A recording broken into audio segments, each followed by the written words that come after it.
Hi, mystery readers. I'm Alexandra Amor. This is It's a Mystery Podcast, and I'm here today with Laura Oles. Hi, Laura. How are you? Hi, how are you? I'm good, thanks. Did I pronounce your last name correctly, by the It's way? old. It's old, Oles. but I answer either one. Happens Okay, all the time. good. Well, let me introduce you to our listeners. Laura Okay. Oles is a photo industry journalist who spent 20 years covering tech and trends before turning to crime fiction. Daughters of Bad Men, her debut novel, was named a Killer Nashville Claymore Award finalist in 2016. This is the first book in a new series which introduces skip tracer Jamie Rush and her partner, Cookie Hinojosa. Is that how you pronounce Cookie's last name? Hinojosa? Hinojosa. Hinojosa? As they take on the emotional case of finding Jamie's missing niece. Laura's short stories have appeared in several anthologies, including Murder on Wheels, which won the Killer Nashville Silver Falchion Award in 2016. She's also a Writers League of Texas Award finalist. Her short story Island Time has been selected to appear in the Malice Domestic 13 anthology, Murder Most Geographical, to be published next year. Laura lives on the edge of Texas Hill Country with her husband, daughter, and twin sons. And just before we started to air the show today, we both mentioned that as we're recording this, it's Friday, December 29th, 2017, and the world is just finding out that our beloved Sue Grafton has passed away. And so I asked Laura if she would be comfortable just talking a little bit about Sue's influence. So why don't we start there, Laura, and you can just tell us a little bit about her work and what it meant to you. Sue, obviously, anybody who loves mysteries and storytelling knows Sue Grafton and her work. And it was just very sad to read. It was not, I didn't expect it at all. So I'm still, quite frankly, I'm still digesting it because I think it's just been out in the news less than an hour or so. Yes. So, yeah. Yeah, me too, absolutely. And I think a couple of things occurred to me. One was that I didn't realize she was sick. And I know that now today in the announcements that they've made, they said she's been battling cancer for a couple of years, but I don't think that was sort of made generally aware, which makes sense. You know, she probably wanted to protect her privacy. Anyway, it's a great loss. And as we said, her last book, what turned out to be her last book, is Y is for Yesterday. And so people are saying that, now the alphabet ends at Y, which is a very nice tribute to her, I think. So Yes. we tip our deerstalker hats to Sue Grafton today. Yes. You will be missed by so many people. She really will be. Yes. Yeah, for sure. So let's change topics slightly then and talk about Jamie. So Jamie is a skip tracer, and I love this kind of spin on the mystery genre, having somebody do something slightly different than being, a private investigator or a police detective. So tell us a little bit about her and her background. And I want to ask you some specific questions in a minute too about her sort of sketchy background. Okay. I know. I always wonder, is sketchy the right word? She's just I think like most investigators, in the mystery genre, there are certain things about them that make them unique. She had an interesting upbringing that her parents were small time con artists. So she had a life that was on the move. And I was kind of drawn to that. I'm an Air Force brat. So I grew up in the military, moving around quite a bit. So I understood a little bit of that moving and never quite feeling centered, but for different reasons. So that was a little bit fun to tap into and just flip it on its head and make it something more nefarious than every day of just, you're just moving for your dad's job. So, but she's a skip tracer it's a fictionalized version of Port Aransas, Texas. It's called Port Alene. And I'm not sure if you're familiar with Port Aransas. It's a Texas coastal town. It was actually recently hit very hard by Hurricane Harvey. A majority of the businesses have been heavily impacted. Most of the homes there, it's been really difficult rebuilding, but that's a place that's close to our family's heart because it's only a couple of hours drive for us. So we would take all of our family holidays there, and it's a wonderful coastal town. And so that kind of serves as the inspiration for the location. So Jamie's a skip tracer. She's usually just works on small time missing persons cases, usually people that are skipping because they either owe money for certain things, a lot of small time things. And so she's asked by her half brother to find her niece who goes missing. And so she's always kept her family at a distance for quite a while. And so this was a difficult case for her to take on because her niece tends to disappear and come back every so often. And this time she's not responding to any outreach. She's not coming back. So she decides to take the case, even though she's concerned about what she might find. Okay. And so I noticed in the description of the book that it describes her parents, that they were the people who taught her how to disappear. And this is one way that she can be a successful skip tracer, because she knows how people do that. So did her parents teach her that because of their sort of careers, quote unquote? Well, usually what would happen is that they would have a certain job that would run for a while, and then they would need to leave. And so they got used to relocating very quickly. So she learned, certain things about, like, one of the things that gets people, they end up being found, is because people are creatures of habit. So regardless of, it's usually small things too. It doesn't have to be major things. Like, people can try. It's amazing how many people will not stay off Facebook and Instagram, I will say, that are trying to remain hidden. I've talked to different skip tracers and people that do this kind of work, and the technology actually really helps them quite a bit. I intentionally don't rely on it as much for this book, because the information is valuable, but how you get people to talk to you about that information is what's going to lead you to the next step. And so I really wanted to focus on that aspect of kind of finding people, as opposed to just, searching different databases and cross-referencing, accident reports and other documents where you might be able to find people. So, which is actually how a lot of things are done. But I wanted to play more with the relationship aspect of how you reach out to somebody and get them to talk to you when they don't want to talk to you. So she relies on that behavior. And that's also something she learned from her parents, because her parents were very good at getting people to trust them. Now, in their instance, they should not be trusted, but they were very good at winning that trust, whereas she's trying to earn that trust for good for other people in her work. Okay. And so you mentioned talking to other skip tracers there. How did you establish those relationships? I'm always fascinated by how mystery authors go about doing something like that. People are really not, people are really pretty helpful. So some prefer not to talk about the details. We have a fantastic skip tracer here in Texas she is in her market. I didn't speak with her personally. In her market, though, she knows everything. Like, she is, from what I understand, just a legend, and she's been covered on other magazines. But people are usually pretty helpful and wanting to tell me, the basics of what they're doing, showing me some different, databases that they might use, how that information is connected. Again, that was one of the funniest things, is I had interviewed one skip tracer. He said, you'd be amazed at how much people put on Facebook. He said, even they do. I know. And you can't write it in the book because people won't believe it, because it seems so easy.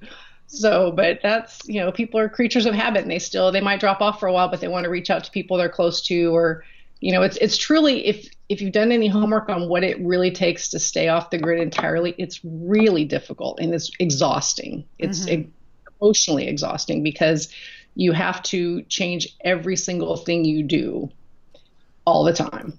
And that's a tough way to live for any period of time. You can do it for a little bit. Yes. But yeah, and I've read that in other, I think mostly sort of nonfiction books, that after a while, it's exhausting, and that's exactly the right word to use. That it just, the sort of tension builds up, and not being yourself, and doing that for an extended period of time is really, really hard. Yes. Yeah. Yes, because at first, the adrenaline and the concern kicks in, and you're off and you're doing something completely different. But after a while, you tend to slip back into your old patterns, and they might be very small things. It might be a certain store that you frequent that for a certain thing, or very minor things, but people are looking at your habits. If they're studying you, it only takes one. Yeah. That's the thing. It only takes one small thing. So. Yeah, exactly. And I think, you mentioned technology too, and how in the book you don't rely on it too much. I'm really conscious these days of how observed we are. And just a little tiny example, I live in a small town on the west coast of Vancouver Island, and I'm wanting to go further inland tomorrow to do some shopping. And one of the things I can do is check the webcams for the different mountain passes between here and where I want to go, which is a great thing, because now I can check and see what the weather's like. However, what I realized is that those cameras are taking photographs of everybody who's going by, right? So that's right. Right away, my mystery author, mind kicked in, and I thought, if I wanted to leave, how, and without anybody knowing, how would I do that? Because there's one road in and one road out, and the cameras are taking pictures. So yeah, anyway, just a little aside that I thought was kind of funny. Exactly. That's how your mystery mind works. That's like, how would I do that? Yeah, exactly. I know. I'm going to think about that. I'm like, how would she get out if she had to get out? Yeah, no, I understand. Yeah. Yeah. The only thing I've come up with so far is stealing a pair of license plates. But your vehicle is very recognizable sometimes. So anyway, or you maybe have a friend pick you up and put you in the trunk. Yes. Yeah. I guess that's an option. No idea. Then they question your friend. Exactly. We're at home. Yes. Yeah. No kidding. So, one of the other things I wanted to ask you too was about Cookie. So Cookie is Jamie's sidekick. So tell us a little bit about her. Cookie, it's funny, when I started getting the book has only been out about 6 weeks, so it's pretty new release. And so, but some of the reviews and some people who had emailed me who had read the book talked about how much they loved Cookie, which I really enjoyed because he's a great character. He's a very protective partner. They're equals in terms of the work, but he's actually more technologically savvy than she is. She doesn't want to mess with it. He tends to do more of that. He's a big guy with a ferocious love of Hawaiian shirts. You just can't take it. So I've had a few people ask me about where would I find some Hawaiian shirts. I said, I know where you can get some. But he's kind of that emotional balance. There are very few people that Jamie trusts in her life, and that's one of the things, the family dynamic with her. One of the things I wanted to explore is, what does your life look like when you can't trust your family? So that's a very powerful it's a very powerful question. It's one that I tend to keep returning to, because you feel that you need them in your life for certain things, and yet you can't trust them in the way that, they're not your safe place to fall. Yeah. So Cookie has been her safe place to fall. He has her back unflinchingly. He has a solid family that is good to her. And so she gets that, through their relationship. So he's, the comic relief. I think they banter with each other really well. They understand each other really well. So he's been a lot of fun to write. He's pretty easy to write for me. And he's a skip tracer too? Yes. So they work together in partnership. So, but he tends to be Jamie. She needs to talk herself in and out of situations. She's not going to be somebody that if she gets in a difficult situation, she's not going to get into a fist fight very often, or a big physical battle given her stature. Whereas Cookie's, his stature is going to make people think twice. So they tend to play off each other's strengths. But she's very good at talking her way into and out of certain situations. So it works out pretty well for them. And so you said he has a good, strong family. And you mentioned this theme of exploring, what if your family are the people that you can't trust? How did she, I guess I have two questions. How did she meet Cookie? Where does their relationship go back to? And then do you think that his family is a group that can teach her what that feels like to trust your own family? I think so. She left, when she moved to Port Orleans, she had not intended to stay there. She was going to be there for a while, and she'd been separate from her family for a while. And just the town really grew on her. She started to develop relationships. And usually when you move into a town, one of the first things you want to do is be friendly but forgettable. Like, you don't want to develop relationships with people. You don't want to get attached to people. You don't want to give them too much information. And so, I haven't written about this too much in this book, but, in future, some of the work I've done, just kind of getting to know her well, is that these people over time became her relationships. And she also too was drawn there because she has a good friend, Erin, who she's a small-time bookie in Port Orleans, who tends to service the winter Texan market. I don't know if you know anything about our winter Texans, but we have all these wonderful people who come down, from the north for the winter months because it's warmer, and they live here on the coast for a few months. And so she's got that relationship through Erin. And so she came to Port Orleans and said, well, I'll be here for a little bit, and then had built these friendships their time and stayed. And so definitely two of the few people that she trusts. Right. Yes. Yeah. And so you think Cookie's family will be an influence on her in future books? I do. I think yes, because his mother, I love his mother. She doesn't get a lot of play in this book. She's mentioned a few times, but I have plans for his mother. So she's wonderful, and his whole family. So yeah, I do think that she's going to get that. I don't know that it would be enough to convince her that she will have her own family that way. Like, I think she will feel connected to them. I don't know emotionally if she's capable of recreating that in her own way at some point in the future. I think she's very guarded. Okay. Yeah. Good point. And so are you working on the second book now? We mentioned this is the first in the series. I am.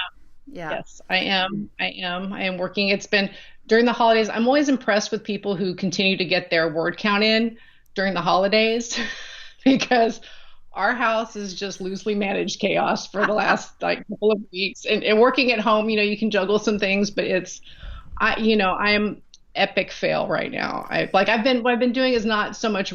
I've been writing little things, but I'm just doing more outlining, and I'm not like a real strict outliner, but I'm kind of working through some different details. So if something comes up, I'm like, I need to figure out why would she do this, or I don't know if this works. It's more of those kind of notes, as I'm working on chapters, but not.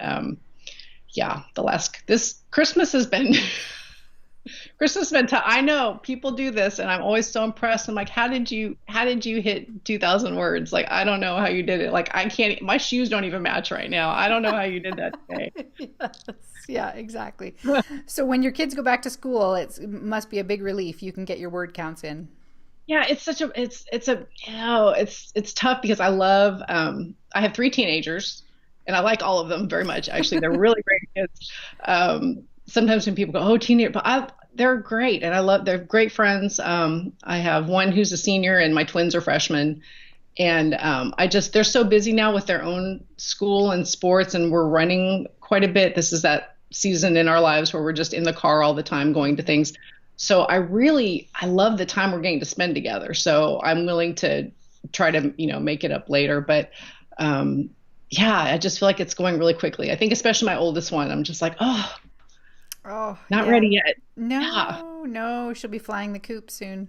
Will be, yeah. So, and I'm excited for all the things she's going to get to experience, but it's hard. So I'm happy to keep them. They can make all the noise and whatever they want right now. They bring all their friends. It's good. It's all good. It all cleans up later. It's fine. Excellent. Well, we mentioned in the introduction that you have had a few short stories in some anthologies, and I'm kind of assuming that you were sort of getting your feet wet writing mysteries in that way. Okay, so so tell us about that journey for you. And I've written a few other books kind of as practice. So just to this is my first published novel, but it's my 4th novel. Or my 4th mystery. So just kind of learning different things about story structure, trying to get a feel for how to do different things. So for me, that's been really valuable. They will never see the light of day. They're not good. But they taught me, it's important for me, I think, to learn through that way. Short stories, I kind of fell into, I'm part of a group called Austin Mystery Writers. And it was a small critique group, and would get together so that we could critique one another's work and kind of help each other or help one another move things forward. And from that point, we started working on an anthology just for fun. And so Wildside Press picked it up and was wonderful, did really well. And it was great because it gave me a chance to play with structure. And sometimes you have an idea, like I have a couple of ideas right now, and I'm not sure if they have the legs to be a full scale novel. So you can play with it in a short story and decide whether or not that's going to work. Actually, Island Time, the story that's going to be in the Malice Domestic anthology next spring, is also based in Port Orleans, and it's a different group of people, but in the same town, and so all these things tie together over time. So that was fun to do. And then the one that just came out, Lone Star Lawless, has some wonderful short stories, and we have some great contributors like Janice Hamrick, Terry Shames, Mark Pryor, Alexandra Burt, Scott Montgomery, some wonderful authors. So and that just came out last month also. So it's been a lot of fun. And great to have that community of other writers, I imagine. It really is, because it's a very solitary experience. So I think being around other writers and kind of bouncing ideas off of them and just what are you struggling with? Does this work? Does this not work? And it's been really helpful. Oh, that's amazing. Well, and I'll put some links in the show notes at Oh, itsamysterypodcast.com to those books, and so people can check them out as well if they like short mysteries. And I'm working on some short mysteries myself, and I always find it even a little trickier actually than writing a full-length novel to just be that condensed and to get the same, important elements in there, the same twists, the same surprises in a shorter period of time. Did you find it that way as well? I do. I think one of the most difficult challenges is getting the emotional connection of the characters in that short space. Mm-hmm. For me, it was like, how do you develop that with the reader in, 5 or 10,000 words? It's difficult when you have multiple people that you're bringing in and you're trying to, create that, that anticipation for the reader on top of all the other structural things you're talking about, like the proper twist, and did I handle this correctly, and can I tie this up without it being too quick or too pat? Mm-hmm. So yeah, I write it long and cut it. I mean, for me, that seems to be better. But yeah, I think that's the character development is hard for me because I don't have the room to play with that as much as I would like to. Yes. Yeah, exactly. Great point. And the other thing we mentioned was that you were a photojournalist in a past life. So do you find any parallels between photojournalism and writing? I'm just curious. They're both art forms. They're both storytelling. Now, I was in the photo industry, so I was writing about the photo industry. Oh, okay. Which is a little bit different, but yes, both of my in-laws are professional photographers, like master craftsmen, professional photographers. I wrote for a lot different consumer and trade magazines. Did a lot of photo shows. I would say photography is definitely an art form. It's interesting because you can tell the truth and you can also lie with pictures. The same way with words, you can tell the truth and also lie with the right. With the right lead in. So I think people always say, well, there's, the photo always tells you the truth. And no, it doesn't, because you can create whatever you want in the same instance, which I actually love about it. There's so many ways, when you're behind the lens to tell a story. I love to do candids. I would like to be at a distance from people and capture conversations or, just those authentic smiles. Like, my family, we're the worst at family photos, which is sad because we're a group of photographers who do not like to have their picture taken in a group. We're terrible. We don't all sit together. We wiggle a lot. We make those like really awkward smile, the whole thing. So I tend to like more of the candid photos, of people. I'm drawn to that. So yeah, I do. I think and I think a lot of it's also listening and patience. Like when you take a photo, a lot of times you want to just let people be together for a little bit before you start snapping right away. You want to get people comfortable. And I think in a story, a lot of the times you don't maybe necessarily want to hit them completely at the beginning. You want to bring them in to the world, let them get a little bit comfortable. So I think there's some parallels that way too. But I also covered a lot of the different, technologies over that time. That was before digital photography was really popular. And I enjoyed that because there were so many big industry leaps happening in a short period of time. So that was a lot of fun to cover. Oh, it must have been. Yeah, yep. Amazing. Hard to believe it, but we used to not be able to take prints from digital cameras. So yeah, crazy. Photoshop was not a verb a long time ago. Like it's so different now. And it's changed so fast. Incredible. It really has. So yes. it's been fun to be on the other side of it. So oh, that's great. Keep a foot in. I still have some things I do on, a little bit here and there in the photo business, but just kind of keeping connected with people. And I'm not as current on it as I used to be, but I'm enjoying it as a consumer. So yes, right. Yeah. Here. Well, one last question before we go. Can you tell us anything about the next book in the series? Any plot points that you've kind of got nailed down or anything? I'm trying, because I'm still so in it. So trying to articulate it well. It's essentially about a woman who goes missing. And so Jamie's tasked to find this missing person, and she realizes that maybe she shouldn't have been found. Oh, I like it. Wow. I've been working through that. So it's been really interesting to deal with the dynamics of what do you do if this person should have stayed hidden. Yes. And why. So that's been amazing. So amazing. So that's going to be book 2. And any idea when that might be out? I don't have any firm deadlines yet, so I'm hoping I'll know more in a few months.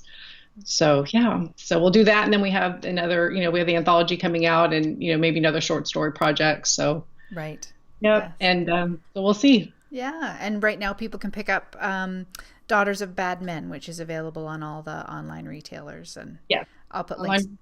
yes, Yes. we've got all those. And if you're in the Austin area, you can go to Book People.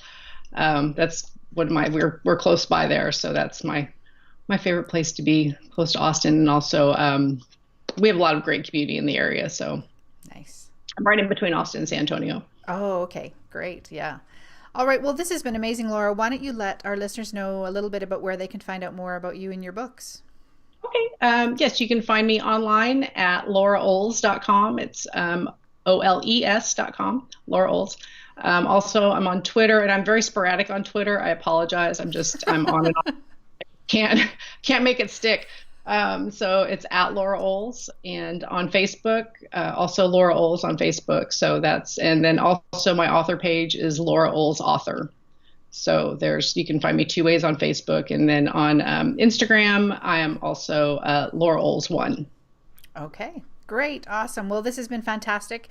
Thanks very much for being with me today, Yeah. and try to stay warm there in Texas Hill Country. Yeah, in Texas with the 40-degree weather that That's right. we're just terrified of. I hope you survive. Yes, thanks so much. Thanks, Laura. Bye-bye. Bye-bye. Thank you.